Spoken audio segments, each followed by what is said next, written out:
Allez, madame, monsieur, nous sommes encore heureux de vous retrouver ce matin sur les antennes Equinox Télévision. Merci à vous pour la fidélité. Encore renouvelée avec 10-12 le Zénith, comme c'est le cas du lundi au vendredi. Il est 10h chez vous, 10h également chez nous. Soyez la bienvenue, installez-vous confortablement, madame, messieurs.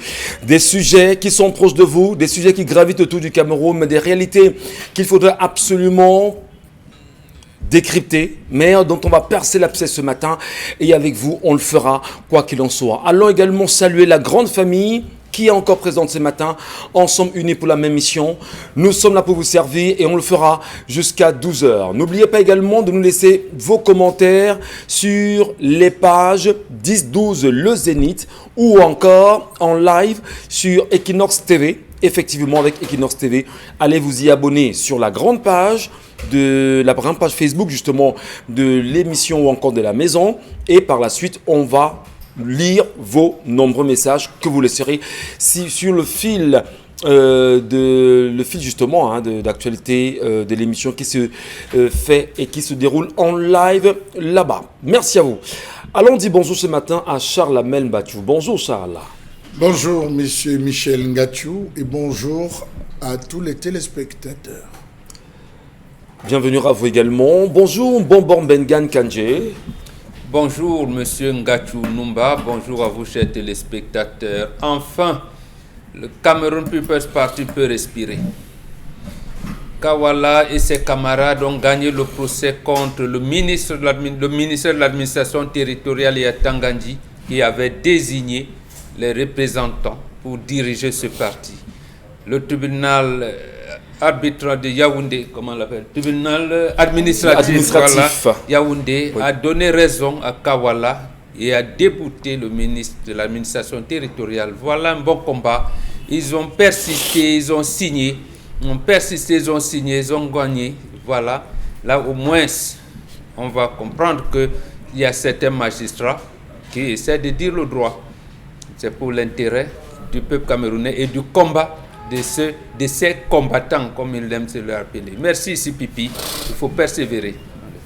Et bien évidemment, le droit à parler. Hier encore à Yaoundé, on va dire bravo Sipipi, mais surtout on regardera, certainement il peut y avoir un appel, vous savez, tout est possible dans ce pays. Ils vont en appel, si le ministre de l'administration territoriale va en appel, ce sera un déculotté. Ouais. La chose qu'on en entend, c'est que qu'est-ce qu'il en est du Manidem et de l'UPC. Bon, on va voir. Malheureusement. Ils ont désisté, ils vont continuer.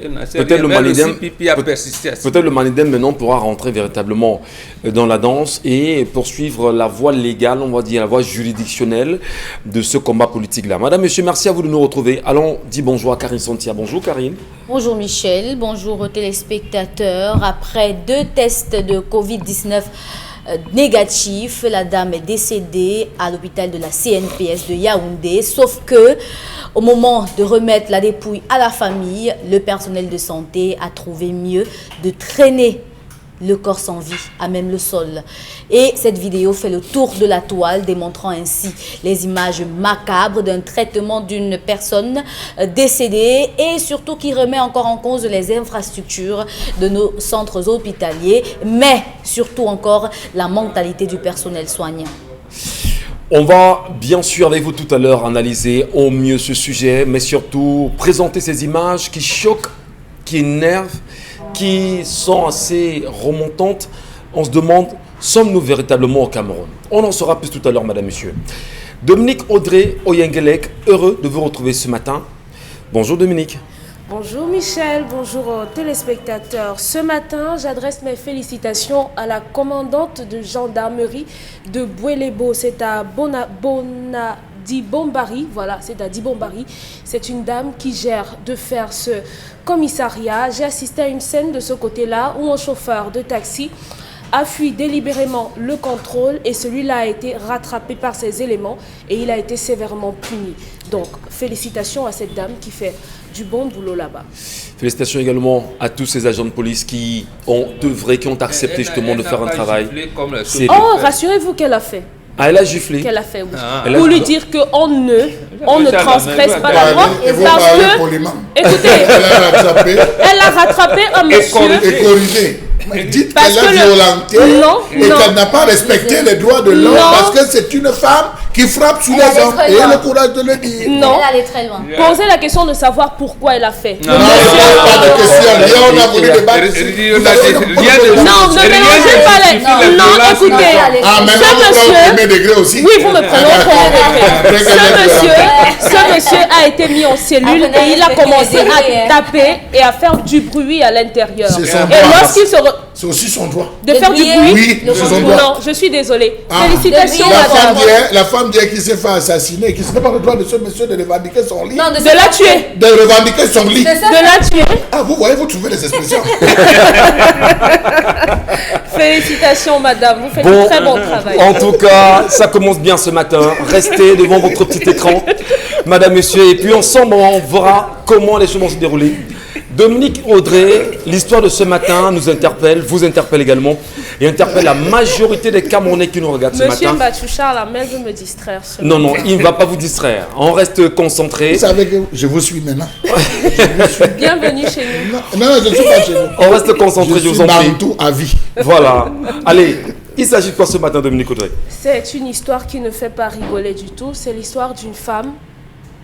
Elle raconte qu'elle a grandi dans la maison de ses parents avec le petit frère de sa mère, dont ils ont sensiblement le même âge aujourd'hui, dont sa maman a élevé son petit frère et elle, sa fille.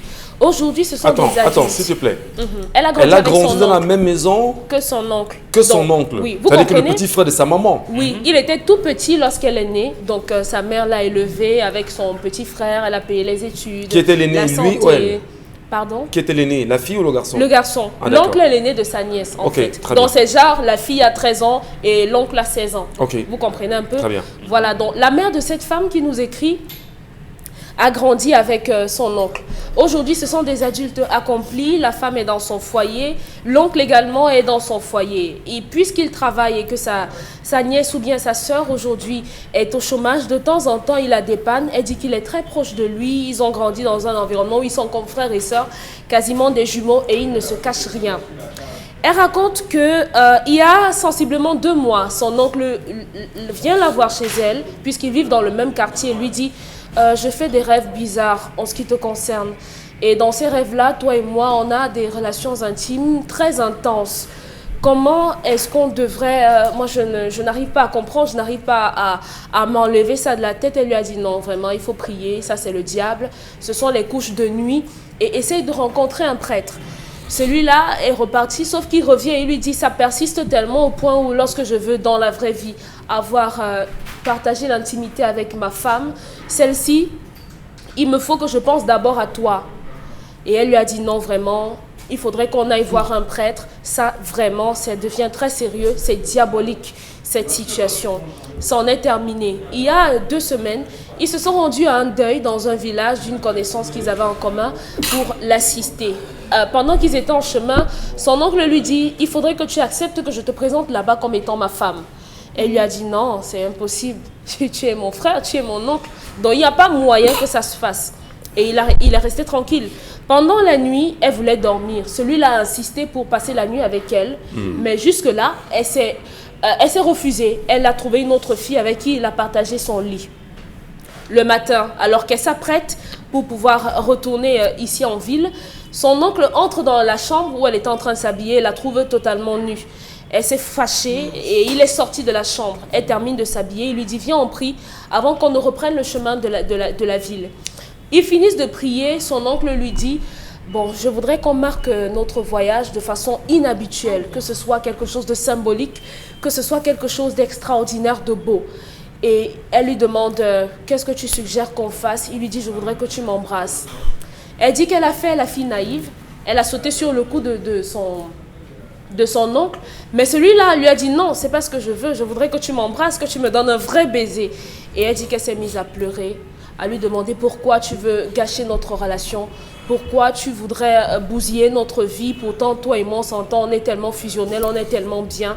Et il est parti. Elle dit que depuis qu'ils sont revenus, il y a quelques années, son mari avait un projet qu'il a soumis à son cousin, à son oncle qui avait énormément d'argent. Il avait refusé de financer, mais aujourd'hui, celui-là est prêt à financer ce projet-là. Donc, la question qu'elle nous pose, c'est de savoir, est-ce que ce ne serait pas une condition qu'on a posée à à cet oncle-là pour pouvoir évoluer dans son travail et pourquoi est-ce qu'il s'intéresse à elle? Et aussi, on pourrait également se poser la question sur les rêves. Est-ce que les rêves ont une signification? Merci beaucoup. Les questions sont adressées aux traditionalistes. Ben, peut-être aussi à vous, les dames. Oui, mais d'abord à eux. On verra comment mieux vider ce sujet ce matin, mais c'est une histoire assez compliquée quand même. D'inceste. Et on parlera certainement, oui, d'inceste en famille. Et on s'en souvient qu'il y a quelque temps ici, Mbombo Mbengan, un sujet similaire nous était proposé par un de nos téléspectateurs. Et vous sembliez dire quand même, vous sembliez à ce moment-là dire que c'est sévèrement punissable et ceci peut découler justement des maladies très graves pour les familles. Génétique, oui. Tout à fait. Non, soyons quand même sérieux. On ne peut pas se réclamer judéo-chrétien et dire que les rêves, c'est pour les traditionalistes. Jésus même, leur Jésus là, c'est le fruit des rêves. Leur Jésus. Marie, voilà, Élisabeth qui rêve que, tel qui rêve que, même Joseph là, qui a rêvé. Il y a tellement de rêves dans la vie, vraiment. Non, c'est songe ou rêve. Ah, il y a différence entre songe et rêve. Ah, d'accord. Non, là-bas on parlait des rêves. Et les rêves. Non, de manière plus concrète, effectivement, il semble que ces enfants, ces deux, ont grandi dans un environnement où ils n'avaient pas de relation, j'allais dire, qui pouvait amener à l'acte sexuel. Mais comment se fait-il que c'est à ce moment précis où sont grands, chacun dans son foyer, que ça arrive? C'est pour dire donc que c'est comme la Bible, il y a les rêves qui ne sont pas des rêves. Les gens fabriquent des rêves. Il y a des rêves qu'on fabrique. Elle a dit, j'ai rêvé que maman a dit que parce qu'il y a un problème de la famille, à la famille, on n'arrive pas à trouver des solutions. Non, il n'a pas rêvé. Il n'a pas fait de rêve du tout. Son oncle là, il n'a pas fait de rêve. Il doit être dans des pratiques sordides et il voulait recruter sa nièce à cela. Il veut recruter sa nièce pour l'aider sûrement à prospérer quelque part dans son environnement des affaires ou autre. Donc il n'y a pas de rêve. On ne peut pas expliquer justement qu'un homme tombe amoureux d'une femme qui soit proche de lui et puis se voit justement dans des relations aussi compliquées. On pourrait comprendre lorsqu'on dit souvent ils jouaient sous la pluie, les jeux de sable, les enfants, et là on les blâme, on veut dire attendez, c'est pas ça, ne dégamez pas. Mais ils ont été élevés dans un environnement de morale, de vertu, où ils n'ont pas pensé à cela. Et maintenant, c'est à l'âge adulte que, comment je vais dire, c'est cet homme-là, ses vertus, a présenté de tels élans. Non, c'est pas bon, c'est pas bien du tout de sa part. Il devrait s'en éloigner, c'est ça? Je pense que Charles Lamel nous avait parlé de ces choses-là ici. Normalement, nous avons des hommes qui couchent leurs propres filles et qui en font des enfants. Donc, je pense, il me semble que cet homme est dans ce sillage-là. Et ça se recrute partout. Nous le connaissons tous les jours. Il y en a. Nous connaissons ce genre d'approche qui n'est précisément pas africain. Parce que lorsqu'on interpelle le point de vue, on convoque le point de vue des traditionalistes que nous sommes. Non, nous, ça n'a jamais. L'inceste est condamné parce que précisément, ça apporte des maladies génétiques. En Occident, on vous dit des maladies rares. Les maladies, effectivement, il existe des maladies génétiques, donc il est difficile. Parce que demain, s'il y a des gens pervers qui se lancent à ça, eux-mêmes, leurs enfants, la progéniture, auront des types de maladies et ils ne pourront jamais dire que j'ai commis l'inceste avec tel. Bon, c'est toute la génération qui sera perturbée. Si bêtement, Mbombo Mbengan, vous qui êtes assez impliqué dans cette réalité traditionnaliste aujourd'hui, qu'il y ait en face de nous des personnes certainement impliquées dans cette pratique-là, qui veulent en sortir aujourd'hui. Qu'est-ce que vous leur direz? Qu'ils viennent nous voir les traditionalistes. L'Église ne peut pas couper ça. L'Église ne peut pas couper ça. Je vous dis, l'Église ne peut pas couper les relations de sexe, même si vous avez des pactes de sang. Parce que j'ai un cas sous la main. En fin de semaine dernière, j'ai un cas. Je ne vais pas citer les noms de gens. Et ça s'est passé dans un hôtel ici. il y a un gars, il est venu me voir, c'était jeudi, la semaine dernière. Ouais. Voilà, un de ses amis l'amène dans des choses. À un moment donné, on lui dit, on lui envoie de l'argent. Il en avait besoin, il demande à son ami, il lui dit, mais maintenant c'est bloqué. La compagnie d'envoi d'argent dit, c'est bloqué, il faut donner ceci pour débloquer. Et c'est encore son ami là qui finance. Après, il lui dit, non, envoie la photo et tout. 4 jours après, on lui envoie une carte où il dit, tu as adhéré et tel. Maintenant, il reste seulement à prêter serment avec le sang comme ça, comme ça, comme ça. Donc, il y a des choses graves. Je lui ai dit, ne t'inquiète pas. Ils ne pourront rien faire puisque tu es arrivé à moi. Donc, loin de faire une sorte de publicité, ben, j'ai dit, l'Église ne peut pas. Justement parce qu'il a fait une neuvaine de prière. On a continué à le harceler. J'ai dit, si moi je te touche, ils te harcèlent, ils vont voir. Très bien. Karine Santia. Mais heureusement qu'il n'a pas fait ce pacte de sang. J'ai dit, cet homme, son oncle là, il est dans des choses compliquées. Merci. Karine Santia, justement, votre point de vue, votre appréciation de l'histoire de ce jour, clamée par Dominique Audrey. C'est une trahison quand même. C'est une trahison doublée de perversion dans cette histoire. Pourquoi? Parce que vous avez quand même 2 couples qui, malgré tous les liens de sang qui les lient, il y a un homme qui vient vous dire que, clairement, lorsqu'il a dit à cette femme que j'ai fait un rêve et tout, c'était pour lui dire que moi j'ai envie de toi. Donc, clairement, c'était pas pour lui dire que vraiment j'ai dormi et tout. C'était pas parce qu'il a un problème psychologique qu'il veut régler. C'était pour lui dire que moi j'ai envie de toi. Et je pense que le voyage qu'il a fait avec elle était un voyage très évocateur. Peut-être que c'était à partir de là qu'elle allait être intégrée dans ça. Ou encore c'était à partir de là qu'elle allait commencer l'initiation. Mais bon, je vais laisser ça à Charlemagne Batchoum. Il y a des choses que vous faites parfois dans la vie et que vous n'arrivez pas à comprendre. Il faut aussi avoir une certaine présence d'esprit pour arriver à lire les gens. Lorsque quelqu'un vous dit que j'ai fait un rêve dans lequel je me trouve avec toi en situation sexuelle, évitez la personne. Évitez clairement la personne. Parce que quand vous voyez déjà la personne, ça devient critique. Et quand c'est quelqu'un de votre famille, il faut encore bien se poser des questions. Parce que il y a parfois des personnes qui viennent vous attaquer et qui n'y arrivent pas. Maintenant, ils viennent en journée pour vous dire que je suis là, je vais voir ce que tu vas faire, par exemple. Je ne suis pas mysticienne ou autre chose, mais je sais quand même que lorsque vous dormez et que vous voyez quelqu'un dans votre rêve et que la situation est délicate, il y a des personnes parfois qui prennent sur elles le matin de dire « je ne veux plus te voir dans mon rêve ». Par exemple, donc si cet homme avait un problème avec ce qui se passait dans son rêve, il aurait dit à sa sœur, je ne veux plus que ça se produise. Mais je ne pense pas qu'il l'a dit parce que même dans l'histoire, il ne dit pas que lui-même il a voulu que ça s'arrête. La suite nous montre bien qu'il a voulu que ça aille plus loin et qu'en dehors du rêve, ça devienne réalité. Et il faut quand même arriver à se méfier de ce genre de personnes. Se méfier des personnes avec qui vous êtes trop entendu et qu'à un moment donné commence à devenir bizarre. Il faut vous poser trop de questions. Je pense qu'il serait temps pour cette fille de se rapprocher de sa maman pour lui demander ce qui se passe. Est-ce qu'elle peut comprendre ce genre de comportement? Peut-être que dans leur famille, il y a des gens qui ont dérivé comme ça. Peut-être que dans leur famille, il y a des malédictions. Je ne sais pas trop, mais bon, Bengan a expliqué. Voyez quelqu'un qui a refusé de vous aider pendant longtemps et qui un jour se lève et vous dise « je vais vous aider par rapport à tel projet que vous m'aviez présenté il y a 10 ans ». Mais même là aussi, il faut se poser des questions. C'est l'heure pour elle de changer, d'arrêter de le voir comme un saint. Parce que jusqu'ici, elle fait tout pour expliquer que c'est un saint. Parce qu'elle dit toujours qu'on s'est bien entendu, on a grandi ensemble et tout. Le fait de grandir avec quelqu'un ne signifie pas que c'est une bonne personne à la longue. Ouais. Il y a des gens qui se font fourvoyer. Il y a des personnes qui se font tromper et qui finissent par changer de chemin. Vous pensez justement que pour résoudre cette question, elle devrait se rapprocher de sa maman? Si il faut d'abord qu'elle se rapproche de sa maman.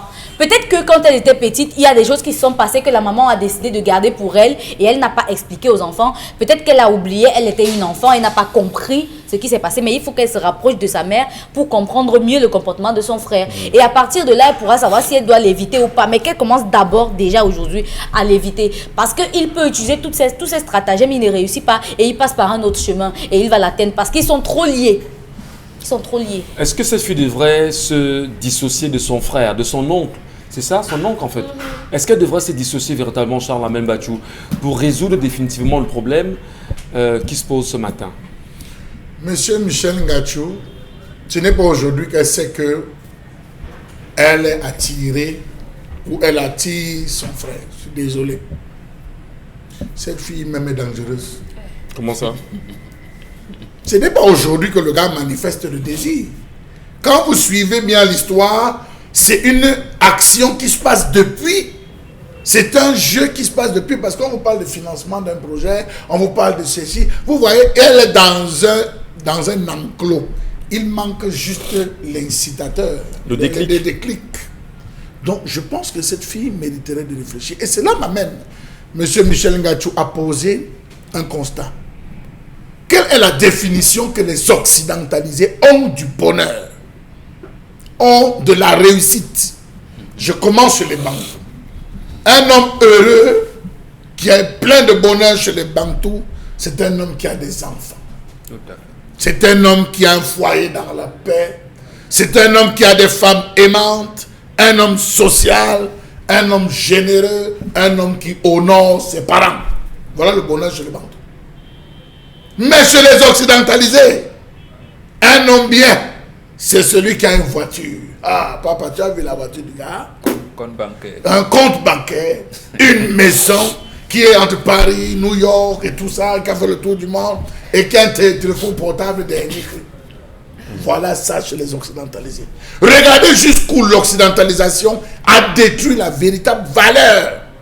Notre société plonge dans la déliquescence. Demain, la même fille va vous envoyer le message en disant: je suis d'une famille pauvre. Oui, c'est mon oncle, il veut m'aider. D'un autre côté, je ne veux pas, mais il me demande, je fais comment? Ça, c'est la première étape de son histoire. Attendez la deuxième. Sacré La deuxième histoire va venir. Je fais comment? Le projet, c'est un projet qui va amener 300 millions. Je fais comment? Voilà là où on vit. Monsieur Michel Ngachou, il faut que les jeunes aujourd'hui comprennent que c'est par le bienfait qu'on crée le bien-être. C'est par le bienfait qu'on crée le bien-être. Si vous ne commencez pas à travailler le fond, le bienfait, vous n'allez jamais arriver au bien-être. Cette fille aujourd'hui, en posant le problème, qu'est-ce qu'elle veut qu'on lui dise? C'est son oncle. Oui, Quelle société? Il n'y a que chez les juifs. Elle n'ira pas. Il n'y a que chez les juifs où les cousins se marient entre eux. Quel change donc de nationalité? Comment on peut devenir traditionnaliste, pentecôtiste, des églises de l'éveil, qu'elle devienne juive? Là, ça sera autorisé. Mais qu'elle ne pose pas cette question aux Bantous. Franchement, je risquerai à prononcer des propos ici qui vont m'être retenus. Donc, vraiment, qu'elle nous excuse. Merci beaucoup, Charles Hamel. Mais Dominique Audrey, moi, mon rêve ce matin, c'est que vous leur donnez une bonne... Ouais, le rêve que j'ai fait avec vous, forcément, c'est que vous le donnez justement de bons conseils. Qu'est-ce que vous dites à cette fille ce matin, vous? Moi, je suis d'accord. Il faudrait, lorsqu'on rencontre ce genre de situation, il est important d'en parler. Il faut libérer la parole et dévoiler ce genre de secrets. Ça ne devrait même pas en être un. Commencez d'abord par le dire à votre mari. Parce que c'est dangereux que votre mari accepte le financement d'une personne comme celle-là. Il paraît qu'on donne le mauvais argent aux gens. Donc, il pourrait même donner un argent qui va être une contrainte pour votre foyer plus tard. Parlez avec votre mère, comme a dit Karine. Mais maintenant, en ce qui concerne les rêves arrivent à certains moments de la vie. Lorsqu'on est adolescent, les rêves érotiques, ça existe. Lorsqu'on est enceinte également, on a des rêves érotiques. Et maintenant, lorsqu'on a des frustrations sexuelles, les rêves érotiques interviennent également. Maintenant, les rêves, c'est simplement la matérialisation d'un certain nombre d'événements vécus qui se prolongent même dans le sommeil. Maintenant, si les rêves ont une signification mystique ou bien, j'en sais trop rien, mais je sais que psychologiquement, cela s'explique. Donc, à cela, moi, je lui dirais de Comment vous expliquez les couches de nuit, puisque vous voulez expliquer tout logiquement? Les couches de nuit, j'en ai parlé un jour avec un prêtre qui m'a simplement dit que... Non, vous avez changé de débat. Non, mais est-ce que moi vous avez posé la question? Vous avez posé la question et puis on vous répond, Charles Hamel. Le prêtre connaît quoi sur les couches de nuit? Il n'en sait rien. C'était votre question. D'accord. Dominique Audrey, poursuivez. Oui, donc à celle-là, à la dame, je dirais simplement, si vous avez la possibilité avec votre mari de déménager de cet endroit, déménagez tout simplement. Éloignez-vous le plus possible de cette personne, coupez même simplement les contacts parce qu'il pourrait faire du mal à votre enfant. ou bien même à votre mari, puisqu'il n'a pas encore réussi à le faire. Et maintenant, aux familles, moi je ne sais pas comment on va donc faire, puisqu'on est obligé d'avoir ces membres-là avec nous. Comment on fait donc pour se départir de ce genre de personnes? Comment on reconnaît ces personnes-là quand on grandit avec quelqu'un qui un jour bénéficie d'une certaine opulence et qu'on finit par être conditionné pour pouvoir en bénéficier? Forcez-vous et cherchez votre argent à vous-même. Là, vous éviterez ce genre de risque. Je voudrais vous relancer juste, permettez, Chalamel. Je pense un peu, peut-être comme les occidentalisés, entre guillemets, et surtout, Bienvenue. il y a le frédisme qui parle encore de l'effet de refoulement. Vous savez, Voilà. lorsque vous avez tellement pensé à une action en journée, elle peut se matérialiser la nuit justement dans vos rêves. Et la psychanalyse freudienne tente aujourd'hui de prouver ce type de sortie-là. Oui, mais est-ce qu'on ne peut pas dire quand même que ce monsieur peut souffrir quelque chose au-delà des orientations que les traditionnalistes sur ce plateau proposaient? Est-ce qu'il n'a pas notre problème Il a des qui peut être frustrations. une frustration sexuelle Oui, qui justement. devait quand même l'amener à rencontrer dans la mesure du possible un psychologue? Bien entendu, mais sauf que je dis généralement ici qu'on n'a pas, moi j'ai pas la culture de ce qu'on appelle psychologue. Moi je me réfère à des livres. Donc maintenant si lui il a la possibilité d'en rencontrer qui pourront effectivement expliquer ce genre de choses, qu'il le fasse. J'ai lu des articles où on explique qu'une personne peut avoir fait le rêve selon lequel il entretenait des rapports avec sa mère, alors que dans la journée il a passé toute la journée avec sa mère.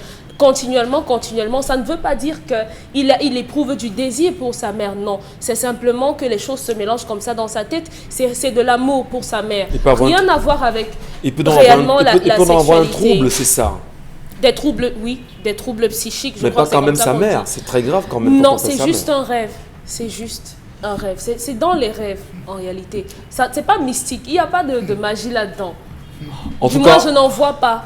Je n'en vois pas. On se couche et on se lève. Maintenant, si on peut nous expliquer que rêver de Michel Ngachou avec moi, par exemple, c'est quelque chose, bon, essayez qu'on nous explique. J'ai rêvé que vous donniez un bon conseil. Merci justement, Dominique. Justement, le rêve s'est réalisé ce matin.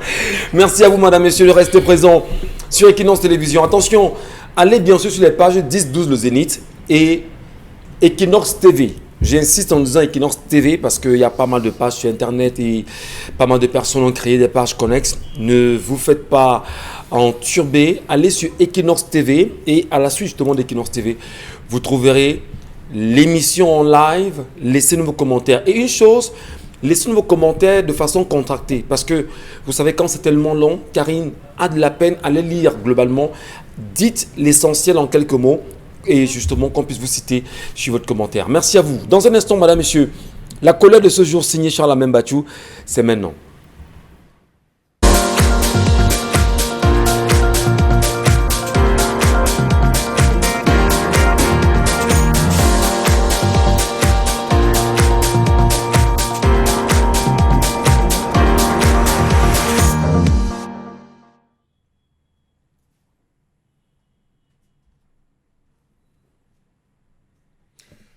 Je m'interroge ce jour sur la question de la nationalisation du secteur des hydrocarbures dans ce pays.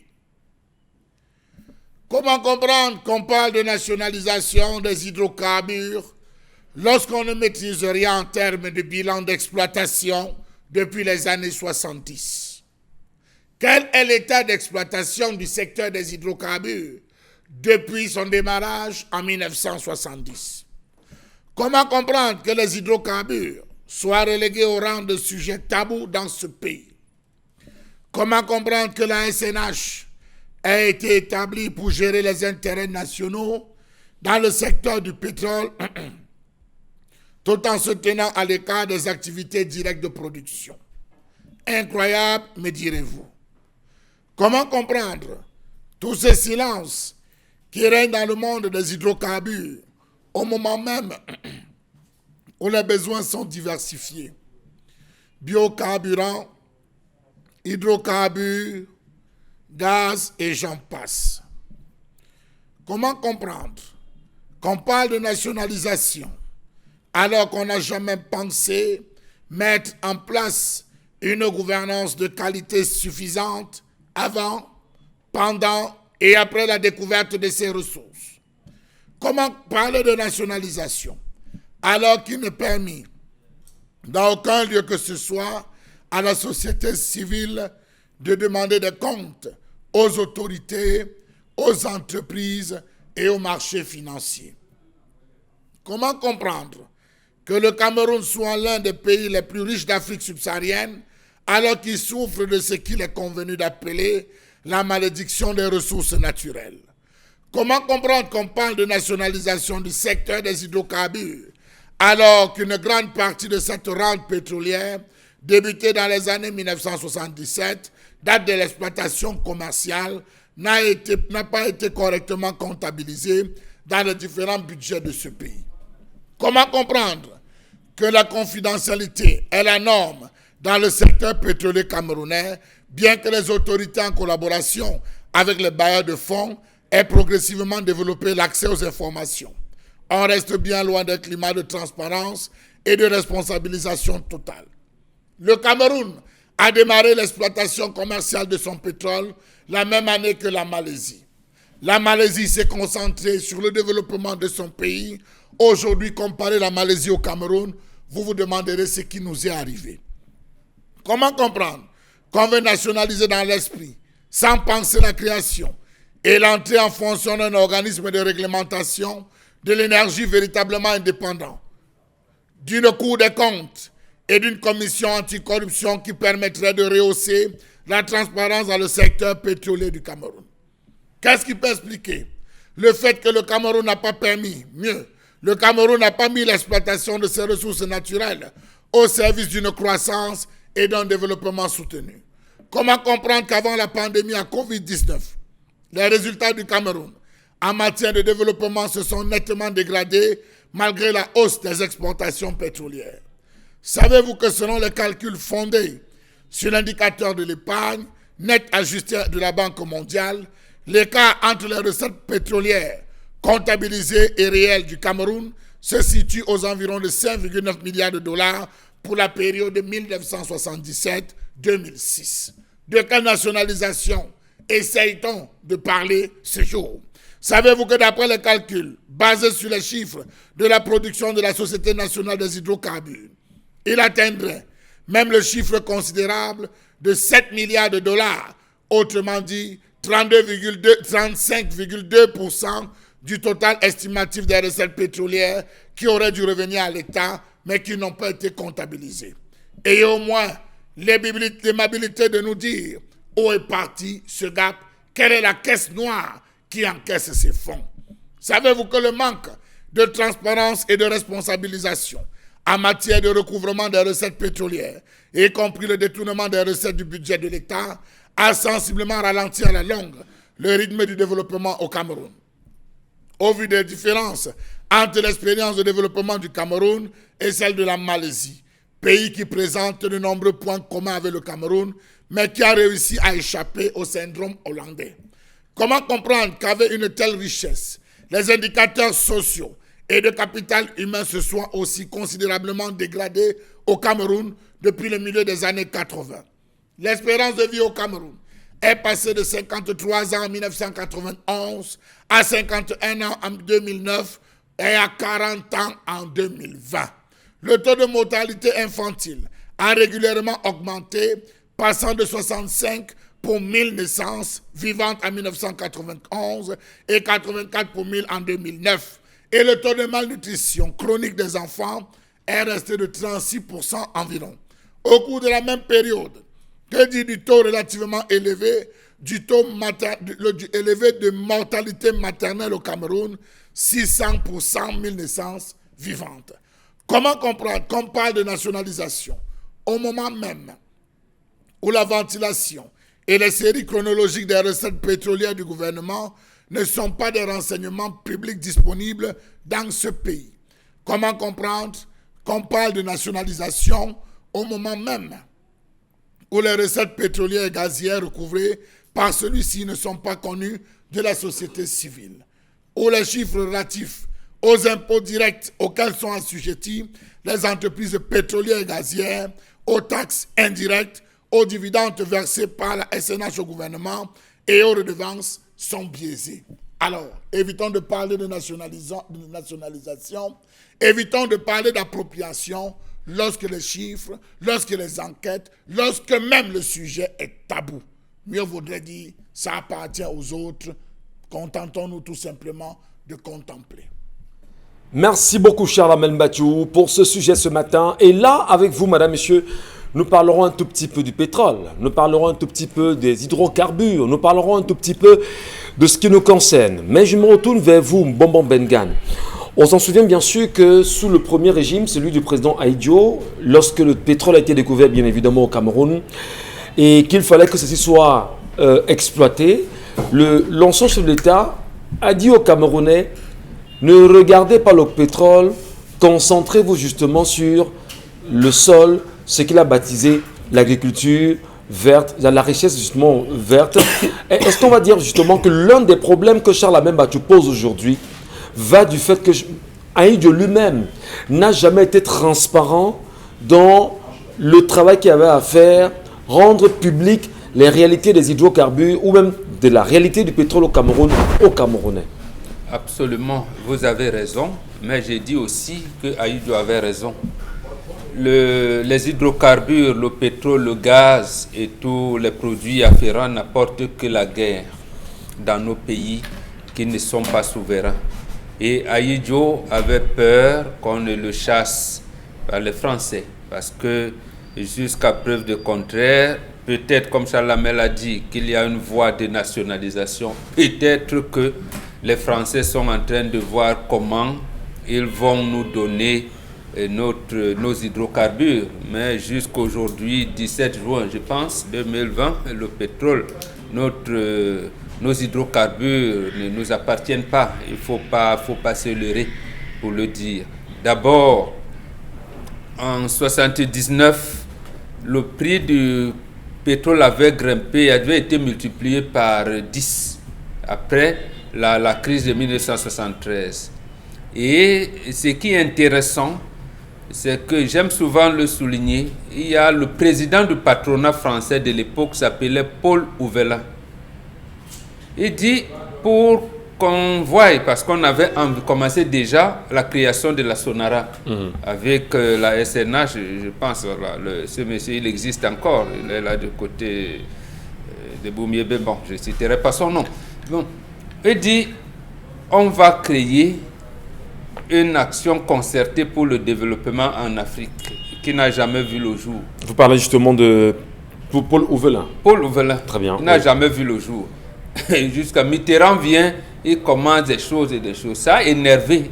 Et là aussi, j'allais dire, c'est même ces mêmes Français qui s'énervent et qui peuvent dire une ou deux choses qui restent dans notre mémoire. Eva Joly s'énerve quand Mitterrand arrive au pouvoir. Elle dit, mais cette affaire-là même, c'est quoi? Elle s'engage donc dans l'affaire Elf. Et elle trouve que la société Elf Aquitaine, qui est devenue Total, l'une des personnes est devenue Total aujourd'hui, bon, ça a été disséqué. Elle a découvert que, en réalité, c'est une mafia unie qui place même des chefs d'État, ainsi de suite, pour protéger les intérêts français. Et même la Sonara qu'on crée, dont on ouvre en début 82, est confiée aux Français. Les Français décident que le Cameroun ne peut pas raffiner son propre pétrole. Et on vous dit qu'on ne jette rien sur le pétrole et que le pétrole camerounais est un peu lourd, donc a beaucoup plus de matière et aurait beaucoup plus de produits et c'est de bonne qualité. On décide donc que notre raffinerie doit raffiner le pétrole léger. Et notre pétrole, on le vend apparemment parce qu'il coûterait cher pour que.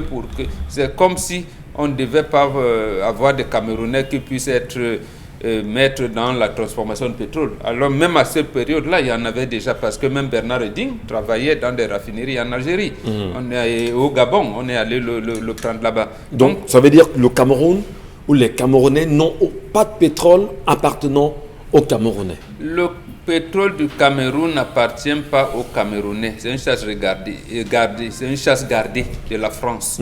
Donc, même le président Paul Biya ne peut pas s'amuser là comme il veut. Mais bon, on parlait là des problèmes de souveraineté. Et je vous dirais que c'est ça même la cause de la guerre en Algérie. Parce que Mitterrand, qui est de l'extrême droite, il est ministre de la Justice, garde des Sceaux en 1954. Et il dit que l'Algérie sera française. Et quand l'Algérie gagne sa guerre, le premier président gagne sa guerre et obtient l'indépendance en 1962. Ce n'est qu'en décembre 1982 qu'un président algérien arrive en France.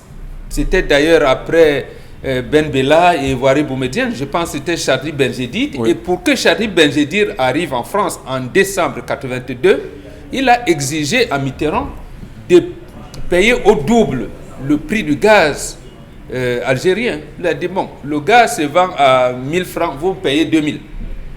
Mitterrand était obligé d'accepter pour que on rétablisse des relations cordiales avec l'Algérie. La preuve aujourd'hui que si le pétrole, si vous voulez, le secteur des hydrocarbures camerounais appartenant à la France, notamment le pétrole camerounais appartient à la France, nous sommes dans un état, comment dire, nous sommes encore dans la...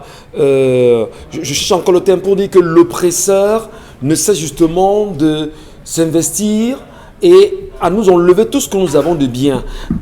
Que doivent faire les Camerounais pour pouvoir rattraper ce manquement et tenir justement ferme et revenir à leur pétrole? La première... Se réapproprier leur pétrole. C'est d'abord les partis d'opposition. Qui n'en parlent pas. Et moi, nous l'avons dit ici dernièrement, qu'on ne nous embête pas avec les affaires de gré à gré. Oui, il y a gré à gré qui se... Qu'est-ce qui se prépare? Ils ont l'information qui nous donne l'information. Qui donnent l'information. Et s'ils estiment que la France est en train de laisser, ou bien la France est encore en train de brûler, qu'on le dise clairement. Oum Niobé le disait. Oum a dit par exemple que nous sommes bloqués parce que la France a mis un bout de phrase dans les accords de tutelle avec l'ONU qui fait penser que nous avons signé les accords de tutelle avec la France alors que c'est faux. La France a mis le bout de phrase suivant.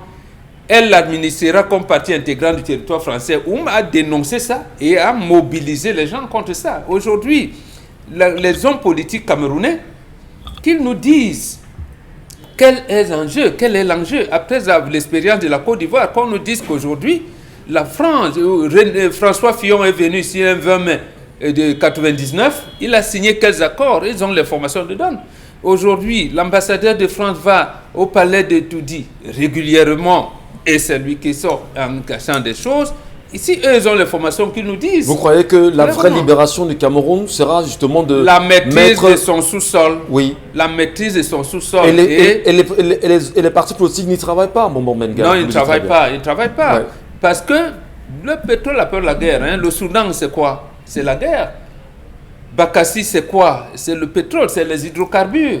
Même lorsque nos frères dits anglophones réclament, c'est par rapport à ça.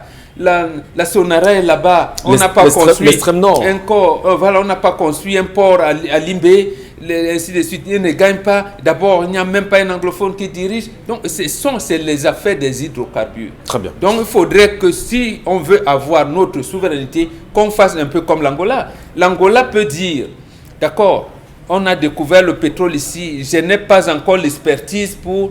Quand il appelle ces entreprises, il a fait appel à ces entreprises, il dit, voilà, je n'ai pas l'argent pour payer. C'est 10 barils. Vous prenez 3. Je prends mes 7 barils.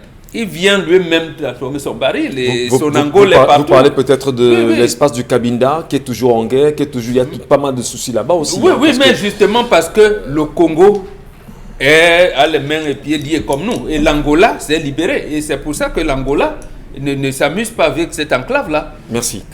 Karine Santia, on parle bien sûr de la nationalisation du secteur de l'hydrocarbure au Cameroun. Mais on peut, de façon simpliste, dire que lorsqu'on sillonne les grandes capitales du Cameroun, on peut voir les stations Total, stations Golfing, stations MRS, stations, je ne sais pas, Texaco n'existe plus. Bref, il y a des stations maintenant qui sont camerounaises. Est-ce que ceci ne démontre pas qu'on est en voie justement de nationaliser justement le pétrole camerounais, j'ai envie de dire de l'hydrocarbure? C'est ça. C'est la question. C'est pas ça la nationalisation. On y va peut-être. C'est un élément. Vous êtes comme l'importateur de riz lorsque vous le faites. C'est-à-dire que merci Karine. Vous vendez un pétrole qui n'est pas le nôtre, même si c'est tiré de notre sol. Le pétrole camerounais a ceci de particulier. Bon, on a déjà expliqué cette particularité, mais je vais vous expliquer comment est-ce que c'est partagé. 4 permis de recherche qui ont déjà été attribués, 21 permis de concession d'exploitation qui ont déjà été attribués, 2 blocs en cours de négociation pour donner, et puis 9 blocs libres qui ne sont pas encore utilisés. Ça veut dire que ces 9 blocs-là, peut-être c'est ça qu'on veut nationaliser, ou alors ces 9 blocs-là, c'est ça qu'on veut encore arranger pour négocier et voir comment on peut utiliser de manière partagée. Maintenant, moi je veux savoir... au final, lorsqu'on parle de nationaliser le pétrole camerounais, est-ce qu'on va enlever toutes ces concessions? Ben, il n'y a pas que le pétrole, hein, quand vous dites pétrole. Non, quand je parle du pétrole, c'est tout. C'est le gaz, c'est tout ce qui existe, des produits miniers. Ça. Voilà. Oui. Donc, ça veut dire quoi? Ça veut dire que dans tout ça, est-ce que ça veut dire que finalement, on va récupérer notre sous-sol, commencer à produire et à transformer? Est-ce que nous avons le matériel nécessaire pour produire et transformer ce pétrole lourd qui, c'est parce que c'est lourd, qui a été exporté? C'est ça qu'il faut se poser comme question. Ce n'est pas des décrets qui nationalisent les entreprises, tout simplement. Il faut d'abord qu'il y ait des balises pour pouvoir s'approprier ce que vous avez. On parle ici de combien? De plus de 31 839 km² de surface minière à utiliser. Comment est-ce que vous allez faire pour vous approprier tout cela alors que depuis 1972 jusqu'aujourd'hui, depuis 1947 jusqu'aujourd'hui, vous n'avez pas pu. Vous n'avez pas pu, mais aujourd'hui vous vous levez d'un coup de tête et vous dites que vous voulez nationaliser. Ce ne sera pas aussi évident. Vous pensez qu'on va vous regarder là avec vos beaux yeux et vos belles mèches, vous dire que allez-y et utilisez.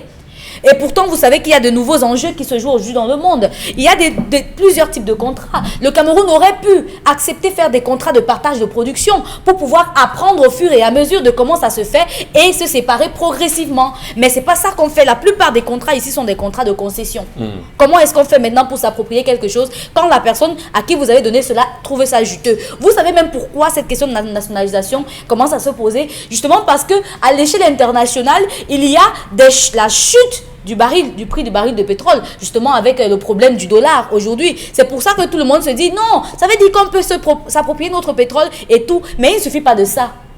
Voilà, même la SNH a prévu un plan quinquennal pour revaloriser les ressources de l'hydrocarbure revenant qui vont permettre que ces ressources-là reviennent à l'état du Cameroun. Mais quand et comment? C'est pas une chimère? On se pose la question. Comment? Il ne faut pas qu'on nous vende le rêve. C'est que Karine dit l'important. Parce qu'en fait, la crise coronavirus a fait baisser les cours. D'abord, le chef de l'État l'a dit dernièrement. Donc, ils sont en train de voir que ça risque de ne plus être très rentable. Deuxièmement, il y avait un premier élément avant. Les Américains et les Canadiens ont perturbé le marché du pétrole avec le pétrole de schiste, le gaz de schiste. Donc, ils ont créé quelque chose d'artificiel pour perturber l'organisation des pays exportateurs de pétrole. Et ça fait chuter. Parce qu'ils veulent privilégier d'autres produits, d'autres ressources. Voilà. Donc ils se disent que bon, nous allons rendre les hydrocarbures moins coûteux. Et à ce moment-là, comme on a tout sucé, on jette le citron. Bon, ils vont s'en accommoder. Et eux encore nous disent, énergie éolienne et tout ça, on va encore commencer à les suivre. Énergie solaire, ils n'ont pas le soleil chez eux. Donc, ils vont nous amener à nous embourber davantage. C'est bien sûr un système de prédation qui laisse croire aujourd'hui, Dominique Audrey, que le secteur des hydrocarbures camerounais ne saurait être effectivement nationalisé tant que la même mise française n'a pas été levée sur le Cameroun. Mise étrangère, je préfère parce que française encore parce que c'est le précaré. Le gaz plongé à les Russes. Mais effectivement, on sait que c'est le précaré français qui aujourd'hui. Vous voyez que c'est un buffet et chacun se sert comme il veut. Le Cameroun pourrait en sortir si et seulement si on est capable de prendre le relais de toutes ces multinationales qui ont monopolisé l'exploitation de nos hydrocarbures. Ça passe par la transformation et tout ce que ça comporte. Si jamais le Cameroun calque le modèle algérien qui aujourd'hui est à 49 ans sensiblement de la nationalisation de son hydrocarbure. En Algérie, on a réussi ce pari, ça ne souffre plus de rien. Donc, si le Cameroun veut pouvoir s'en sortir, reprendre le dessus, parce que nationaliser ces hydrocarbures signifie vendre ces hydrocarbures à ces opérateurs-là. On travaille nos hydrocarbures et on le leur vend, comme Père Mbomboka a expliqué. Si on veut en arriver là, il va falloir mettre toutes ces multinationales de côté. Ça suppose avoir des industries ici sur place. Ça, c'est un autre pari qu'il va falloir relever. Réussir à nationaliser les hydrocarbures pourrait propulser le Cameroun au-dessus, une montée en puissance sur la scène régionale, Afrique et internationale même, encore plus loin. Est-ce que le Cameroun est capable de relever ce challenge-là? Est-ce que les dirigeants camerounais sont capables justement de prendre cela, de prendre le taureau par les cornes? Certainement, si on en est là aujourd'hui, si on continue de s'enfoncer, ça veut dire que certains en trouvent leur compte. Certains sont à l'aise. Si vous êtes dans une maison et que le toit coule et vous n'allez pas voir le bailleur, ça veut dire que vous n'avez pas de problème avec cela. Si votre plafond coule, si ça ne vous dérange pas, ça veut dire que vous trouvez votre compte. Donc, si on veut pouvoir faire des rentrées de devises, comme on se plaint qu'il n'y en a pas, il va falloir revoir ce marché des hydrocarbures-là, se le réapproprier, que ça redevienne une propriété camerounaise et qu'on arrête de nous brandir des sociétés qui n'en sont pas au nom du Cameroun. Vraiment pas. Merci beaucoup Dominique Audrey. Merci à vous madame, monsieur de rester sur les antennes Equinox Télévision. Nous allons vous poser une question simple. Que pensez-vous du secteur de l'hydrocarbure du Cameroun? Est-ce que les hommes politiques enfin peuvent se lever et nous dire ce qu'ils pensent de ce secteur? Charles Amembadjou pense encore, nous parlait tout à l'heure de la nationalisation et rarement les hommes politiques se prononcent sur cette question. Pourtant on sait bien que c'est important pour chaque Camerounais de savoir exactement ce que le sous camerounais représente pour l'avenir de ce pays. On en parlera dans la deuxième partie, madame, monsieur, en lisant vos messages. Vous êtes assez nombreux, vous êtes des millions d'ailleurs comme tous les jours. On se retrouve juste après la pause.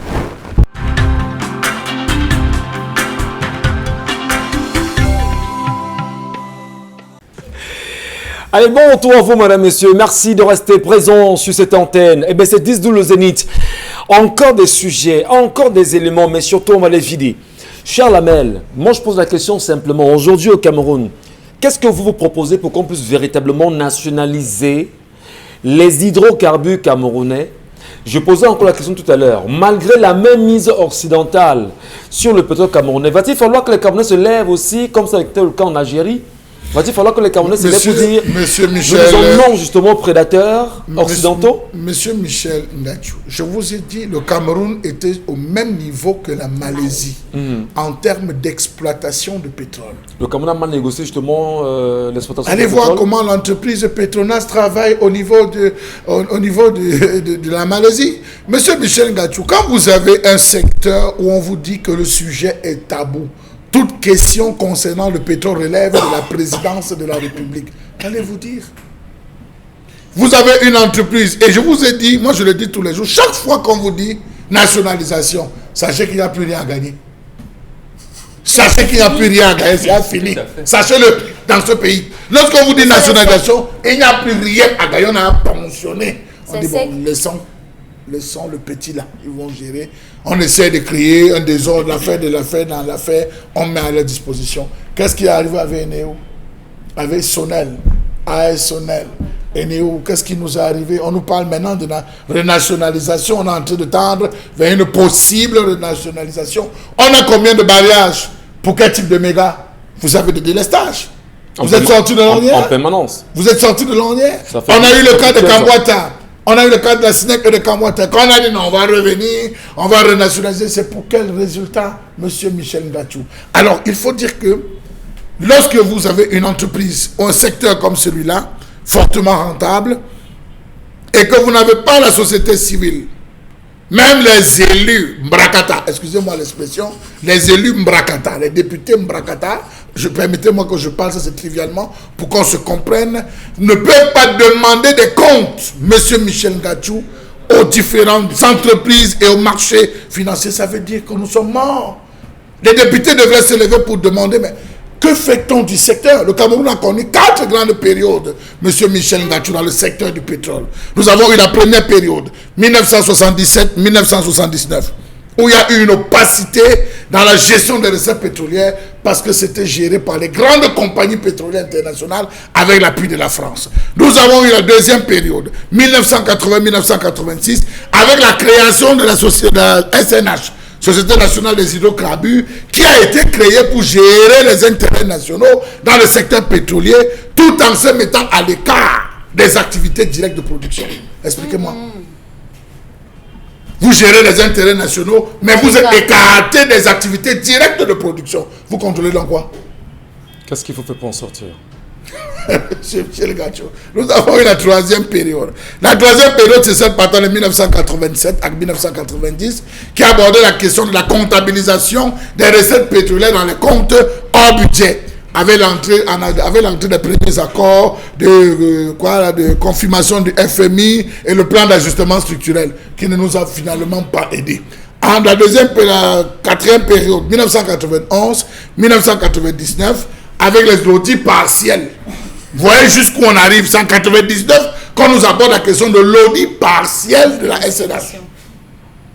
De 2000 à ce jour, qui peut pénétrer le secteur des audits? Quels sont les documents que vous avez sur l'exploitation? Entre 77 et 79, on a sorti du Cameroun combien de barils de pétrole? Entre 79 à 2000, combien ont été libérés? Il reste combien en termes d'acquis pour le territoire? Nous savons aujourd'hui une diversité dans le secteur biocarburant, le gaz, tout. On nous sert à quoi? Qu'est-ce que nous bénéficions? Regardez le niveau de vie, pas la qualité de vie, regardez le niveau de vie en Malaisie et regardez le niveau de vie au Cameroun. Ils ont réussi à passer, à l'heure actuelle, la Malaisie a traversé le cap de 85 ans en termes d'espérance de vie. Au Cameroun, on a 40 ans. Seulement basé sur les recettes pétrolières. Non, 45 ans pour les hommes et 55 ans pour les femmes. Voilà, là on se retrouve. On a avancé? En tout cas, madame, monsieur, c'est assez compliqué. Et puis, je vais peut-être avoir le... Je sais pas, bon. Lorsqu'on revient sur l'époque coloniale, si on va le dire ainsi, avec le partage de l'Afrique, avec Otto von Bismarck, qui l'a initié en 1884 et qui a permis justement que les Occidentaux s'asseyent pour partager l'Afrique. Est-ce qu'il n'est pas temps que les Africains qui nous regardent, je ne sais pas trop, dans les 58 pays justement du continent en ce moment, grâce au Kana, même si les Français aujourd'hui, se disent, ben finalement, qu'est-ce qu'on était entubé pendant toutes ces décennies? Le Cameroun quand même n'est pas en marge. Il faut faire quelque chose pour sauver le pétrole camerounais. Peut-être va-t-il falloir qu'enfin un homme politique s'élève enfin au Cameroun pour nous dire, ben écoutez, même s'il va falloir mourir, nous allons mourir ensemble, qu'on nous restitue le pétrole, les hydrocarbures camerounais, parce que c'est notre richesse. Peut-être c'est ce qui crée des guerres aujourd'hui au Congo, en RDC, et comme dans d'autres pays du monde. Mais si ça peut nous libérer, qu'est-ce qu'on fait? Non, nous sommes en 2020. La question que vous posez a été répondue en 1947 par les Africains, avec la création de la RDA, Rassemblement démocratique africain, RDA. Oui. Donc, les partis politiques sont nés partout, en Côte d'Ivoire, au Mali, au Cameroun, au Congo, Léopoldville, comme on appelait, Congo-Brazzaville. Les partis politiques sont nés justement pour revendiquer ce que vous dites là, pour dire qu'en fait, nous sommes prêts. Nous sommes sûrs et nous devons prendre notre destin en main. Qu'est-ce qui s'est passé? Il s'est passé donc que justement, ce que vous appelez à tort les partenaires au développement, ils ne sont pas des partenaires au développement, ils sont des partenaires au sous-développement. Donc ils ont décidé autrement et ils contrôlent. Premièrement, ils ont décapité tous les mouvements nationalistes qui essayaient d'entrer dans le sens que vous estimez. Ceux qui ont résisté ont résisté. On a pris le cas de l'Algérie. L'Angola, par exemple, a fait la guerre. L'Algérie a résisté parce qu'elle avait les armes ou bien c'est parce qu'elle avait des idéaux que personne ne comprenait? Je peux comprendre. Non, parce qu'elle avait les armes. Parce que l'Algérie a déclaré la guerre contre la France et a traité la France comme ennemie. Il l'a considérée comme ennemie et l'a traitée comme telle. Nous, ce n'a pas été le cas. Ce n'a pas été le cas. On a pensé qu'on pouvait entrer dans la diplomatie, essayer de mettre les choses. Non, ça ne peut pas marcher comme ça. Ça ne peut pas. L'Angola, ça en est sorti parce que l'Angola a fait la guerre. Le Zimbabwe, ça en est sorti. D'abord, on les appelait là-bas les pays de la ligne de front parce qu'ils savent faire la guerre. Et je vous rappelle une histoire qui s'est passée dans les années 65. Dans les années 65, Bouteflika est ministre des Affaires étrangères en Algérie. Il y a eu justement un problème entre la France et l'Algérie. La France expulse certains Algériens qu'on soupçonnait de faire des exactions en France. L'Algérie fait autant. Et Bouteflika, parce qu'aucun président algérien n'allait en France. Bouteflika qui rentrait d'une session des Nations Unies, de l'Assemblée Générale des Nations Unies, est invité par De Gaulle. Il est reçu à l'Élysée. Quand il sort, les journalistes l'acculent des questions et tout, il ne veut pas répondre. On insiste, il dit, je vous dis que la France ne peut pas expulser les Algériens de France. On dit, mais on dit que là-bas, vous avez dit... Il a dit zéro. Je vous dis que la France ne peut pas expulser les Algériens de France parce que la France sait que l'Algérie sait faire la guerre. Voilà la réponse de Bouteflika au perron de l'Élysée. Effectivement, c'est les sources non officielles qui ont dit qu'effectivement les deux bateaux s'étaient rencontrés à la Méditerranée. Après on a dit De Gaulle a calmé, revenons à la départ, parce qu'il faut faire la guerre.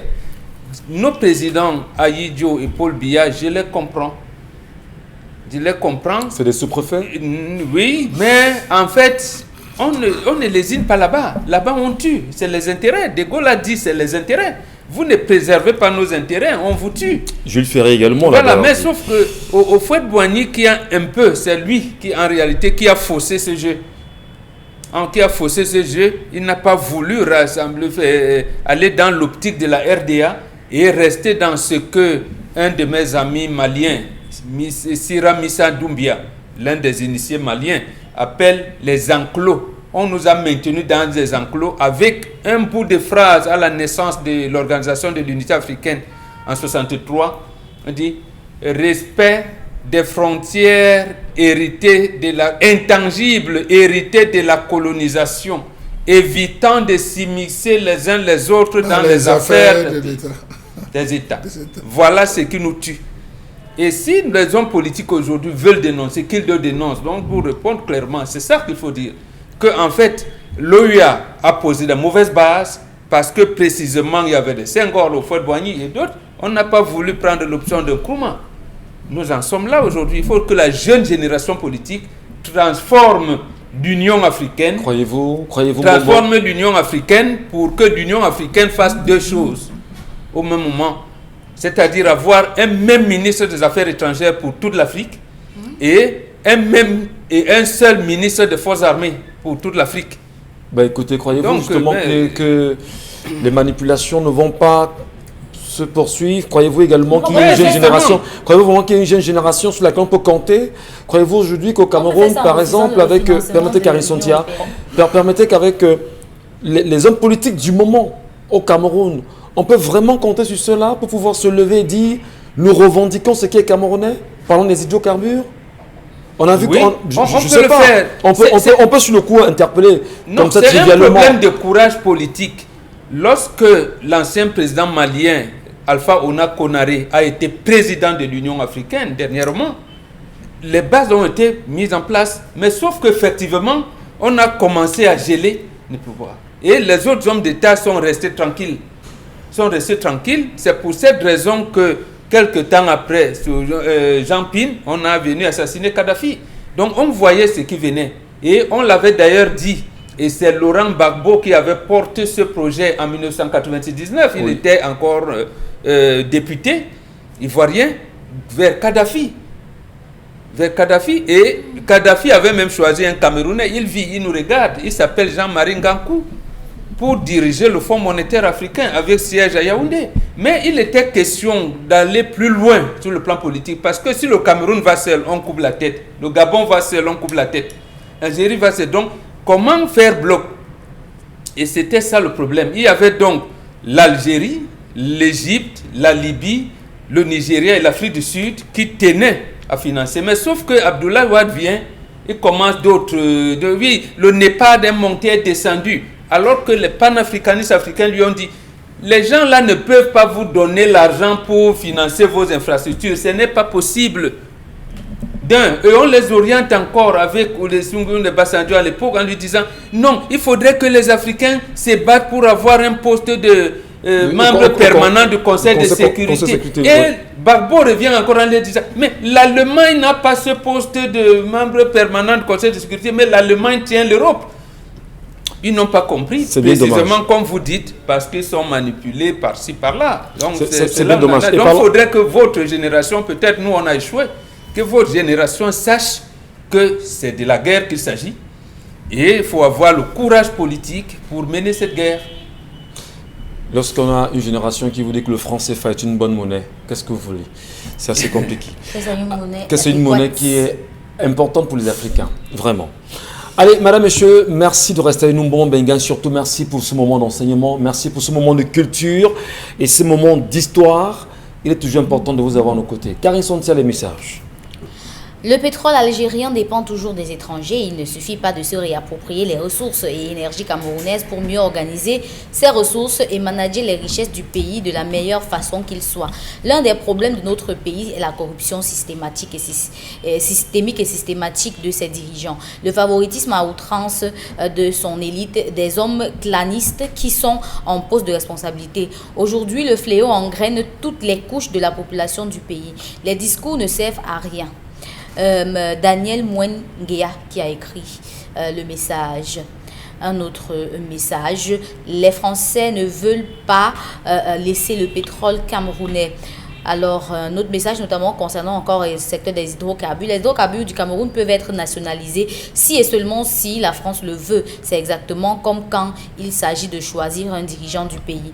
Dont le Cameroun nous appartient par Charlemagne Bachou, c'est ce qu'on doit comprendre. Monsieur Michel, c'est tellement choquant de le dire. C'est inadmissible quand même. La répétition est la mère de l'école, monsieur Michel Ngatsou. Aujourd'hui, qu'on envisage, et vous le savez, ces idéaux ont commencé, cette idée de nationaliser a commencé à pointer après l'incendie de la Sonara, pour des sujets, et le chef de l'État, quelques mois plus tard, lorsqu'il s'exprimait à l'occasion de son discours, est quelque peu revenu sur ces différents sujets pour aborder l'état d'esprit de la reconquête des acquis. Vous allez reconquérir quoi? Mais il a fait 38 ans. On va reconquérir quoi, monsieur Michel Ngatsou? C'est la question qu'on a appelée à se poser aujourd'hui. On va dire que l'État a pris plusieurs maladies, tuberculose, l'État subventionne. Mais qu'est-ce que le pétrole a rapporté? Nous sommes aujourd'hui en train de sortir du pétrole. On parle de la voiture électrique, monsieur Michel Ngatsou. Quel Camerounais peut s'essayer à acheter une voiture électrique et à ramener au Cameroun? Il va la conduire, ou il va recharger, où, monsieur? Est-ce qu'on a une énergie permanente? Dans le secteur des investissements privés, est-ce qu'on peut? On a donc trompé les Camerounais en pensant qu'en libéralisant le secteur permettez, est-ce qu'on a trompé les Camerounais? J'ai dit non. Vous ne pouvez pas dire qu'on a trompé les Camerounais. On vous a fait des propositions que vous avez validées. On vous a avez voté. Monsieur Michel Ngatsou, quel Camerounais a validé? Non, écoutez, on a des dirigeants. Des élus. Vous parlez des élus quand il faut voter. Des sous-préfets peut-être. Non, mais monsieur Michel Ngatsou, je suis en train de vous faire comprendre que à l'heure où on vous dit, ok, on va se battre, il reste quoi? Je vous ai dit qu'il faut qu'on se prépare au pire catastrophe, ce qu'Haïti a vécu. On a pensionné le pétrole en Haïti pendant combien d'années? Lorsque vous pensionnez, vous remplacez par quoi, monsieur Michel Ngatsou? Par rien. C'est de l'air. Lorsque vous ponctionnez, c'est de l'air. À un moment, le moment des plaques, c'est terminé. Vous allez voir ce qui va se passer. C'est des effondrements, monsieur Michel Ngatsou. Il faudrait qu'on permette aux Camerounais de manger. On peut dire aux Camerounais, ok, on ferme le secteur des hydrocarbures parce qu'on a pensionné pendant 10-15 ans. On ferme ce secteur. On commence à travailler le secteur, je ne sais pas moi, du diamant. Qu'on envoie des Camerounais se former dans les hauts lieux, au centre de formation diamantaire du monde où les gens vont faire la géologie. Ils étudient, ces Camerounais rentrent. On crée une université où on va les former sur place. On forme aussitôt au terrain d'expérimentation.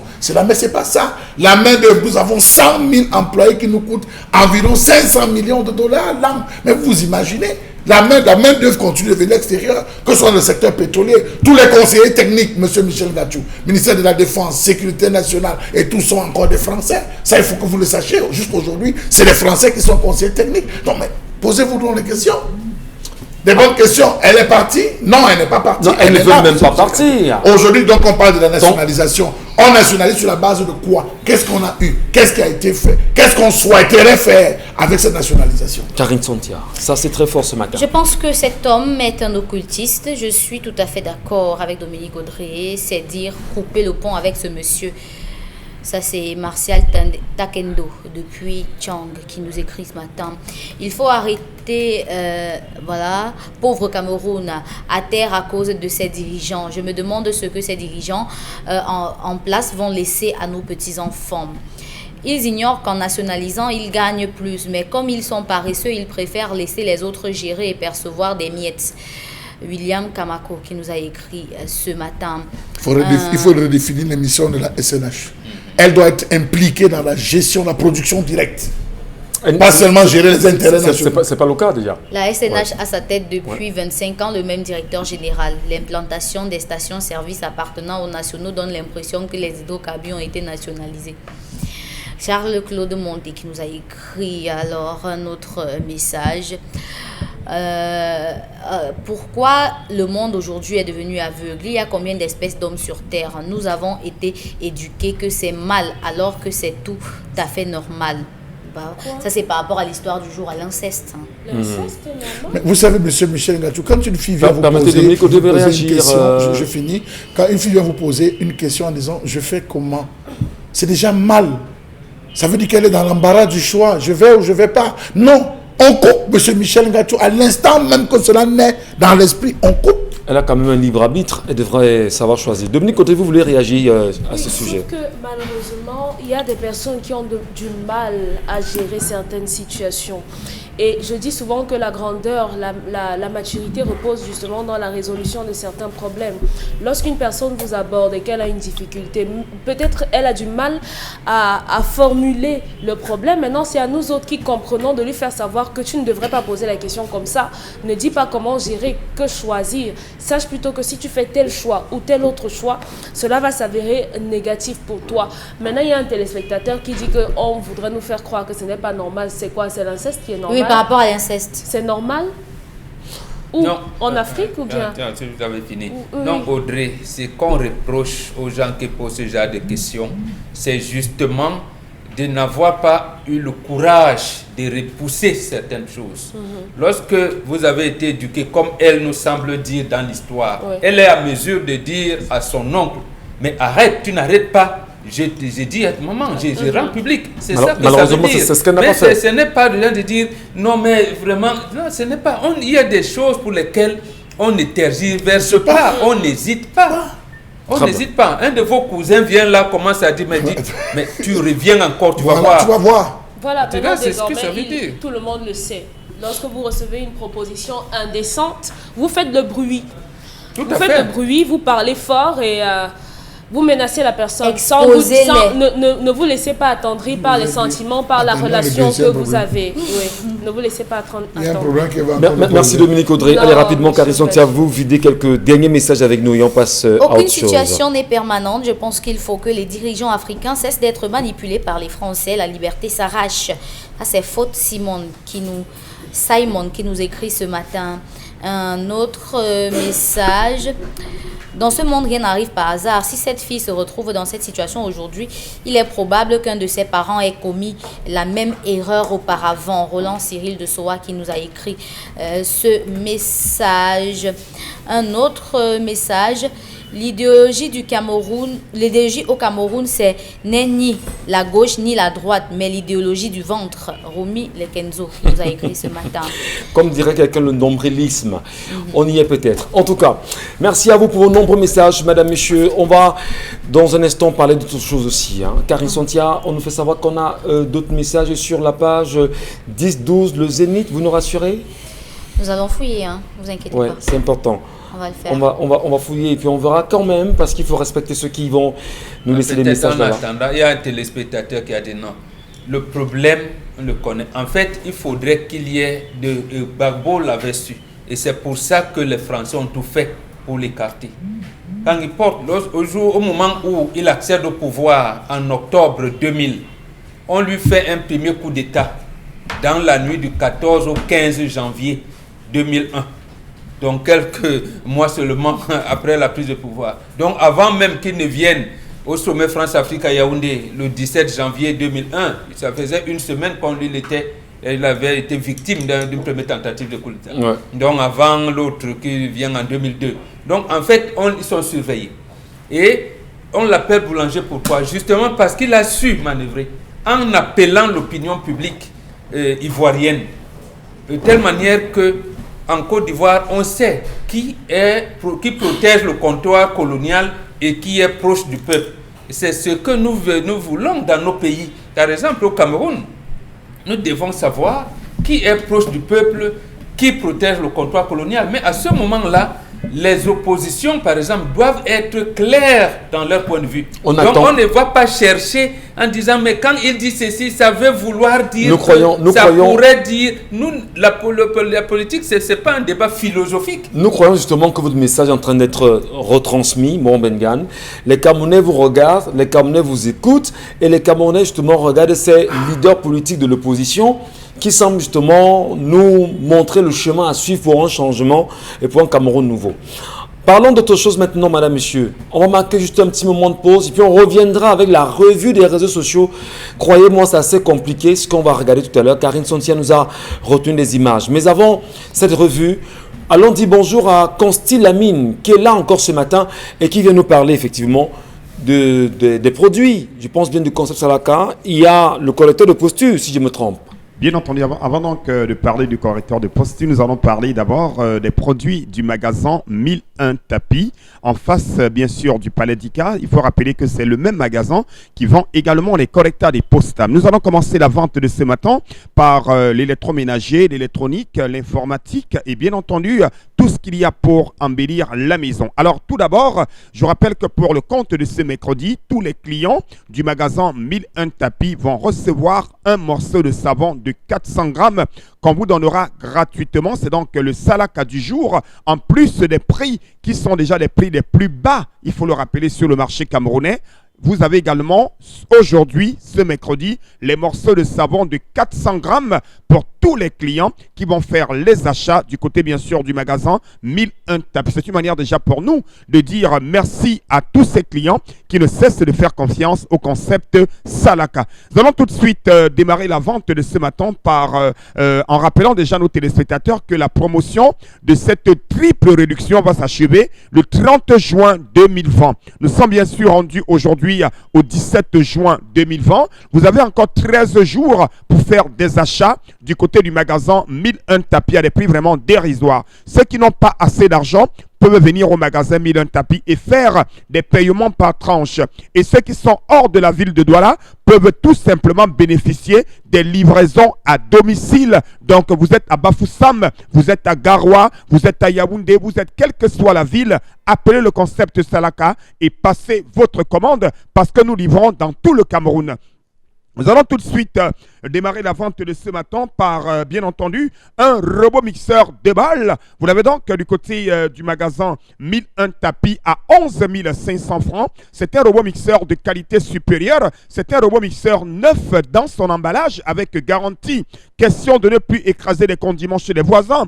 Question de ne plus aller chez les voisins. Chacun devrait avoir un robot mixeur à la maison. Et je rappelle qu'au concept Salaka, les clients le savent, on ne dépense pas un article en cas de problème, on le remplace.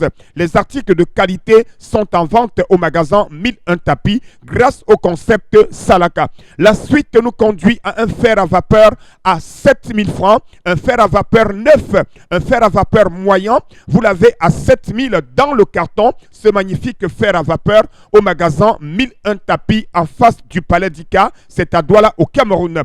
Nous allons bien sûr, la suite nous conduit également à notre produit de nettoyage universel, à notre désinfectant universel, le nettoyant Magica, ce nettoyant qui permet de nettoyer vos salons en cuir, de nettoyer les carreaux, de nettoyer les meubles en tissu, les meubles en inox et en plastique.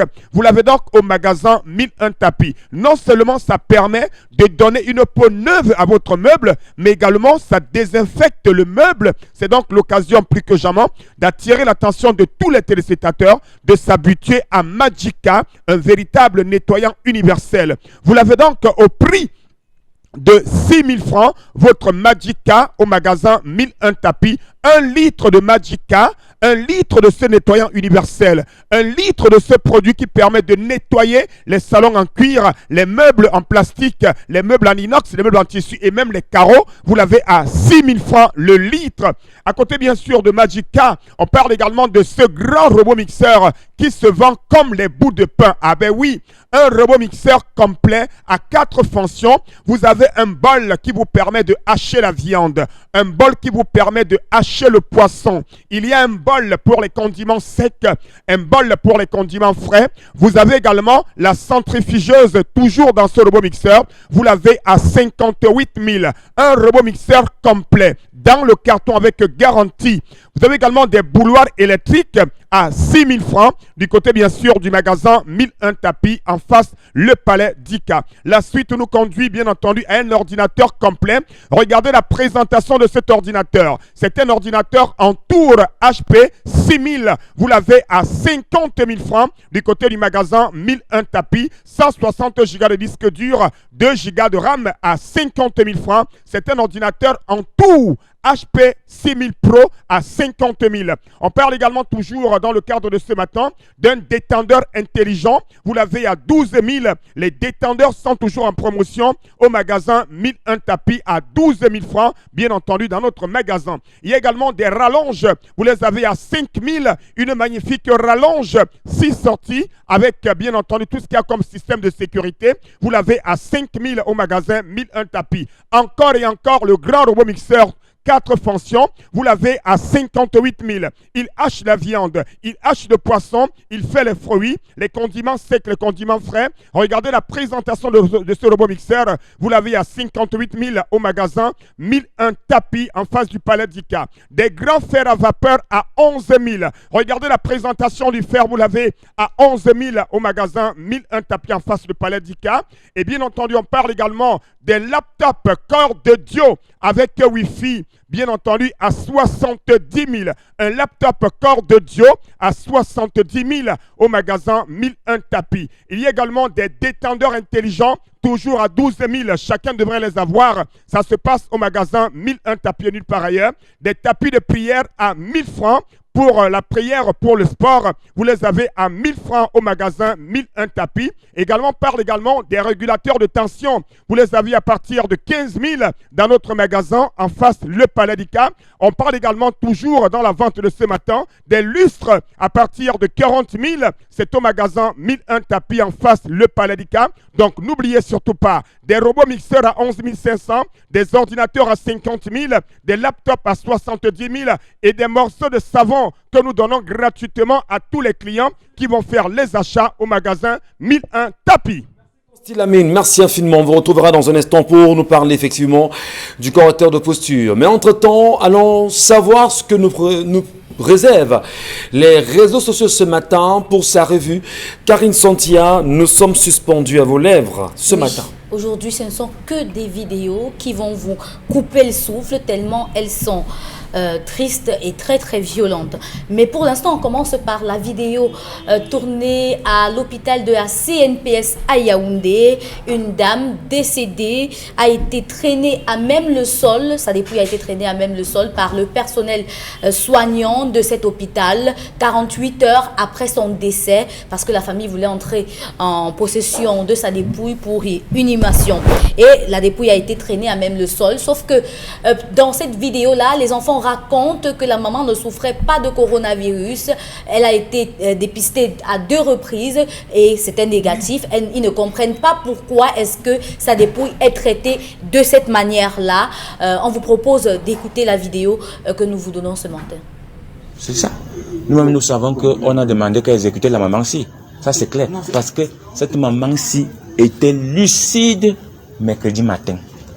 J'ai dit, ceux qui étaient ici, quand ils apprennent que la maman là est partie, on est dépassé. Même parmi vos collègues là. C'est parce que on a peur que les têtes tombent. Voilà pourquoi les gens qui ont encore la crainte de Dieu ne peuvent pas se lever et dire que vraiment la maman, si on l'a précipitée. Notre maman n'était pas le genre de malade qui pouvait mourir. Nous avons mis tout en jeu pour que notre mère vive même 100 ans. Parce qu'elle ne faisait pas son âge. Si on te montre les photos de 1 semaine de notre maman avant qu'elle ne vienne à l'hôpital, tu vas être dépassé. Mais ce qui a commencé là, ça va continuer. Son sang. Pendant les commentaires justement de ce qui s'est passé à l'hôpital de la CNPS avec la manipulation de la dépouille de cette dame. On va peut-être tenter d'avoir ces images-là que non, on ne les a pas pour le moment. Merci Karine Santia, vous poursuivez également. Alors, vous avez regardé peut-être ces images-là aussi bon, Bengan. Oui, c'est désolant. C'est désolant. Et amené, voilà, la régie à ne pas continuer à diffuser de telles images, j'allais dire, immorales.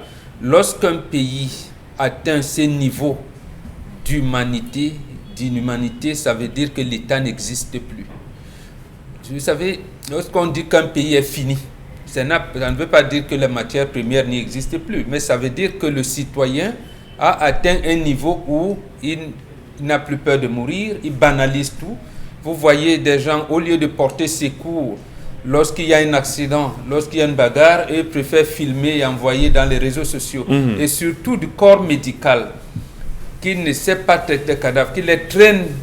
Ça veut dire quoi? Ça veut dire qu'on est foutu. On est foutu. Le pays n'existe plus. Le pays, vous avez des citoyens qui n'ont plus le sens de l'humain. Vous ne vivez plus. Charles, mais que vous inspire ce sujet? Monsieur Michel Ngatou, je préfère ne pas parler parce que on a touché le fond. C'est assez grave pour votre pays? C'est désolant. Non, c'est plus que grave. C'est désolant, c'est révoltant. C'est gravissime. Vous savez qu'il... J'essaye de me mettre, imaginer que c'était moi et c'était ma maman. Ça Monsieur cache Michel pas Ngatou. Même si c'est un corps inanimé, on a besoin de respecter au moins. Il y a, je suis que j'emploie une expression que tout le monde va comprendre, un morguier, qui un jour, on était allé sortir une de nos tentes. Il a attrapé, comme c'est la glace, le corps, il a tiré, on était dans la salle, il a tiré, c'est tombé. Vous savez qu'on vient toujours avec des bouteilles de bière. Bien sûr. Il a pris la bouteille, c'est sur la tête de ce gars que cela s'est éclaté, ça a été éclaté, avant de demander les excuses parce qu'il a dit tu tires le corps de ma mère comme ça. Alors imaginez-vous qu'on n'ait pas de brancard. À l'hôpital de la CNPS, on parle bien de la Caisse nationale de prévention sociale. Ça fait mal, monsieur Michel. Merci. Allez, c'est compliqué. C'est triste, mais il y a eu quand même une réaction de la direction de l'hôpital qui dit avoir pris des dispositions pour que ce personnel soignant qui a maltraité la dépouille de cette dame-là soit puni conformément à la déontologie médicale. C'est dommage. Dominique Audrey, vous avez regardé ces images, certainement... en tout cas, Dominique ne veut peut-être pas s'exprimer sur le sujet. Ça c'est compliqué triste, également, oui. C'est triste. Allez, Karine Santian, poursuivez-vous. Deuxième sujet, on parle encore de violence ce matin. Violence sur mineurs. 2 enfants dans une situation, pas de bagarre, qui ont été filmés par un adulte. La scène se déroule au Gabon. Des enfants de sensiblement 4 à 6 ans qui étaient dans des échanges de coups de poing et le plus grand assommait le plus petit de coups de poing. Des images qui ont fait le tour d'internet et cette violence-là a suscité notamment les autorités policières gabonaises qui ont directement saisi l'auteur de cette vidéo-là et les enfants ont été récupérés par la famille. Cela encore traduit un autre type de violence qui parfois ne se font pas devant les parents. Et ce qui est dommage quand même, c'est que quelqu'un trouve le courage de filmer ses enfants pendant qu'ils se tapent dessus et mettre sur Internet. Qu'est-ce qu'il en est pour ce cas? Vous nous avez dit? Oui, il a été interpellé justement. Il a été interpellé et il est gardé parce qu'il paraît que ce n'est pas la première fois qu'il fait des vidéos pareilles, sauf que celle-ci a outré la personne chez qui la vidéo est arrivée et la personne a décidé de dénoncer. On a le sentiment justement c'est un membre de la famille qui voit les enfants le faire et puis s'amuse à filmer. Oui. Devant et lorsque les enfants le font, il ne sait pas, il ne gronde pas, mais dans la vidéo il est même souriant, il rit en fait de ce que les enfants sont en train de faire. Dominique Audrey, une maman voyant ses enfants se comporter de la sorte, et même si ce monsieur ou cette personne a été interpellé, gardé à vue pour comprendre sa réaction, comprendre ce qui l'anime, est-ce qu'on ne dira pas que c'est une culture justement de la violence qu'il est en train de laisser pérenniser chez ses enfants qui peuvent devenir incontrôlables à la longue? Lorsque j'ai vu cette vidéo, j'ai reconnu ce qu'on fait tous en réalité. Ça veut dire? Avec nos enfants dans nos familles. On a tendance à dire aux enfants, si Nanou te gifle encore, tu le gifles plus fort. Et ce grand frère, après avoir vu la vidéo, moi j'ai vu qu'il était en train de préparer son petit frère à se défendre en dehors de la maison. Malheureusement, c'est ce qu'on fait tous les jours. Peut-être pas de cette façon, mais on le fait. Et il faudrait qu'on apprenne aux enfants à réagir autrement, à ne plus être prompte à réagir violemment. Maintenant, oui, il faudrait qu'on réprime l'aîné qui a filmé la vidéo, qu'on fouette même, qu'on l'épluche même avec le piment, l'aîné et celui qui tapait encore le plus petit. Mais et celui vous avez dit qu'on l'épluche avec le piment. J'espère qu'on regarde et qu'on sait que c'est les féministes parce que c'était toujours... Qu'est-ce que vous voulez démontrer, monsieur Charles Elbachou? Si moi j'étais la mère de cet enfant, j'aurais battu les deux. C'est pas dangereux d'éplucher des gens avec du piment de Micodré? On l'a fait. Hein? Vous ne croyez quand même pas ça? On fait ça à tout le monde. Cheikh Anta Diop a dit, pour tuer un peuple, on le tue d'abord spirituellement avant que cela n'arrive sur le plan matériel. Voilà comment ça se fait. C'est-à-dire, on nous a tués, l'occidentalisation est entrée dans nos mœurs au point où on ne sait plus ce qu'on fait. Après, on dit, c'est comme ça que ça se passe. Ça ne se passe pas comme ça partout.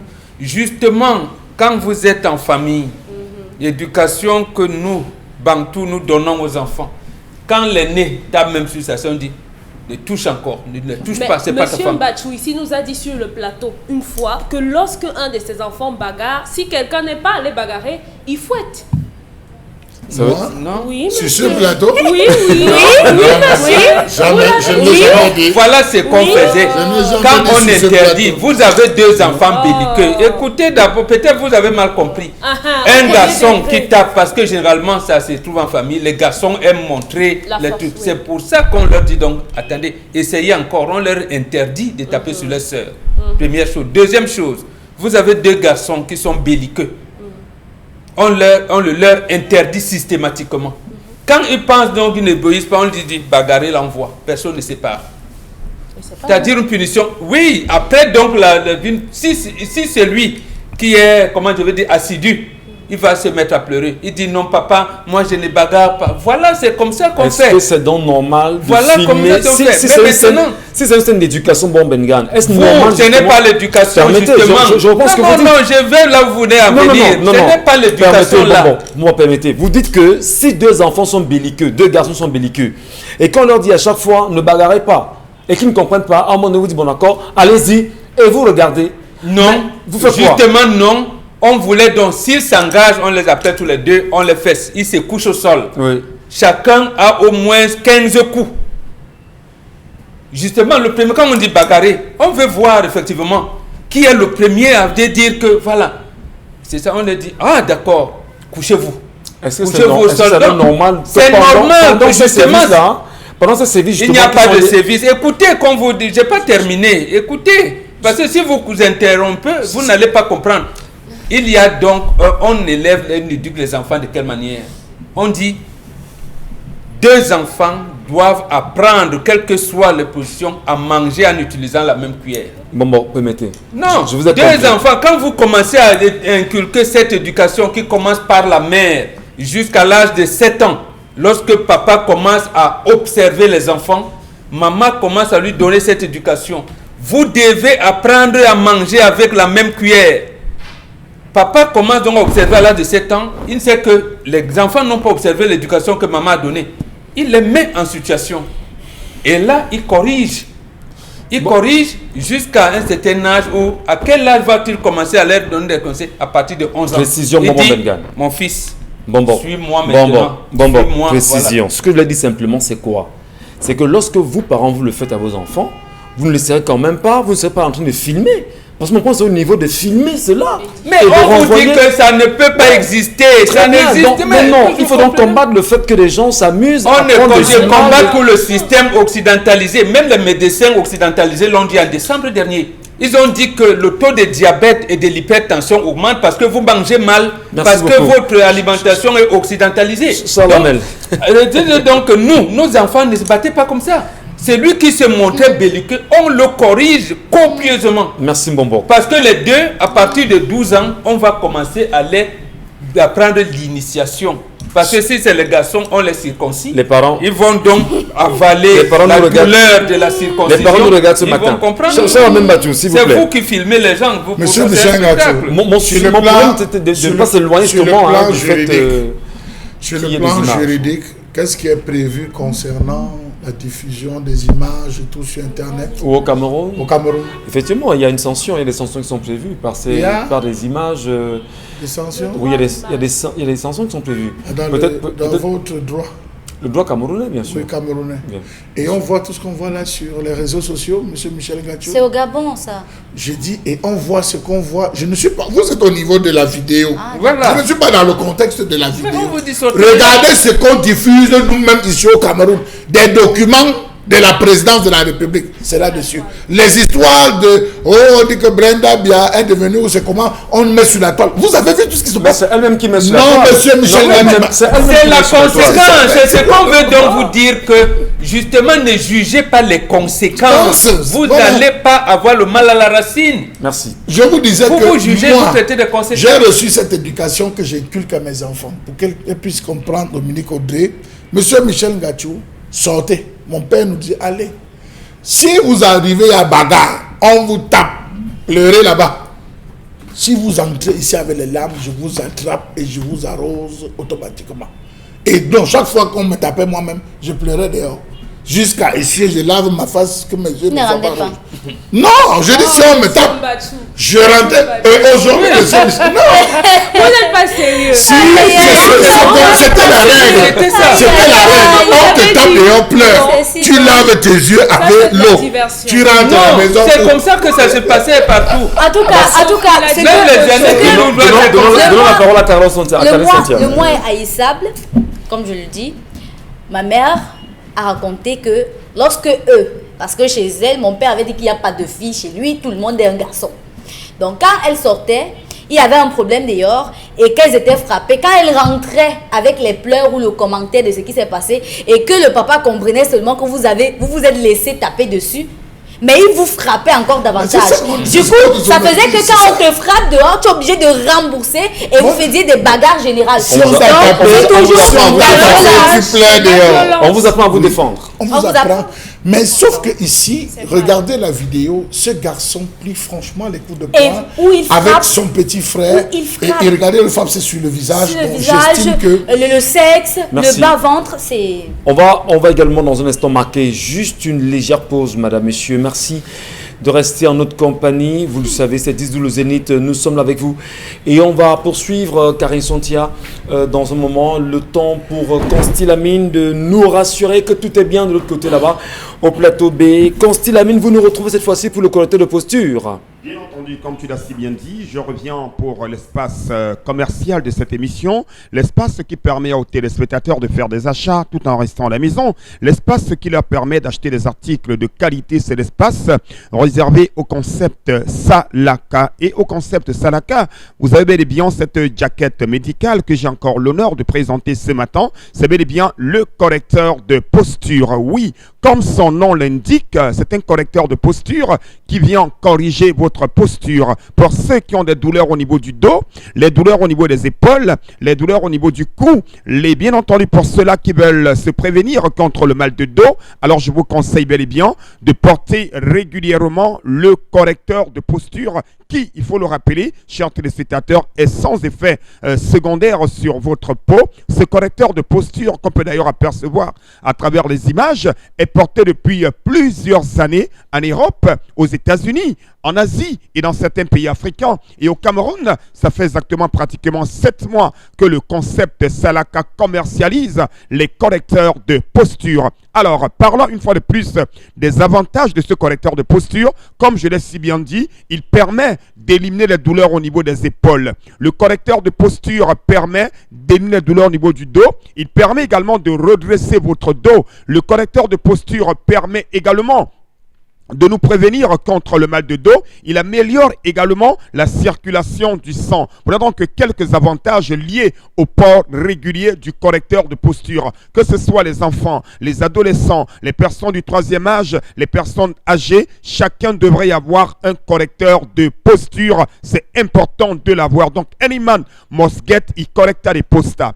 Because the corrector de posta na son jacket medical way. When you well am anytime, he go make say, you know, go get again douleur for dos, you know, go get again douleur for épaule, you know, go get again douleur for neck. Donc, any man must get a corrector de posta. We concept salaka di selam. Faudra ça for magasin 1001 tapis na for aqua. Alors, parlons du prix. Le prix de ce correcteur de posture n'a pas changé.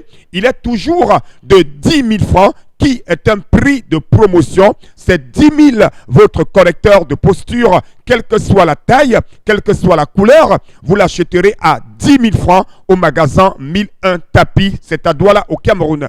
Parlons des modalités de livraison pour ceux des téléspectateurs qui ont besoin de commander un article au concept Salaka, que ce soit le correcteur de posture, que ce soit la pommade contre les hémorroïdes, que ce soit les autres articles qui ont été présentés tout à l'heure, qui sont vendus au magasin 1001 tapis. Il suffit tout simplement de nous appeler à nos numéros de téléphone. Vous êtes à Yaoundé. On a un représentant à Yaoundé qui est chargé d'assurer la livraison des marchandises auprès des clients. Ceux des autres villes telles que Bafoussam, Garouan, Gaoundé, Ngelemenduka, il suffira tout simplement de nous passer votre commande par téléphone. Nous vous donnerons les modalités d'expédition dont chacun peut commander au concept Salaka. Chacun peut acheter au concept Salaka qui est situé en plein cœur de Douala au Cameroun. Alors, le prix de ce correcteur de posture, je vous le rappelle, c'est bel et bien 10 000 francs. N'attendez pas la fin du stock, n'attendez pas la fin de la promotion. C'est maintenant plus que jamais qu'on devrait commander son correcteur de posture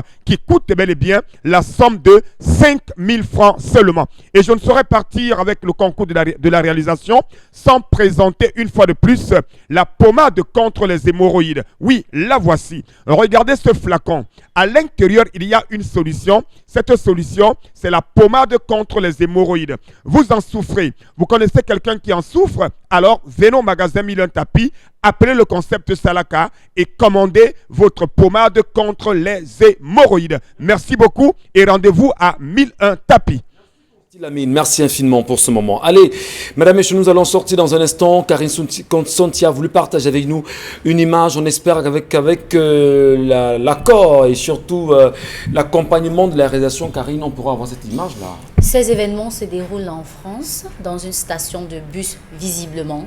Une femme noire de peau, maltraitée, violentée par des agents de sécurité. Et visiblement enceinte. Mais ça, c'est un pays évolué, non? Un pays. Les droits de l'homme sont respectés en France, hein, vous le savez. Oui, oui. Dominique, on trépale. Non, je n'en sais rien. Oui, mais c'est comme ça qu'on gère une femme. Le pays de Simone de Beauvoir, voilà. de Simone Veil, de tout ça. Voilà. Et on table les femmes. On peut bien lire SNCF. Après, on va dire que c'est les Noirs c'est les Africains qui ne respectent pas. Alors que chez nous, les femmes sont chouchoutées.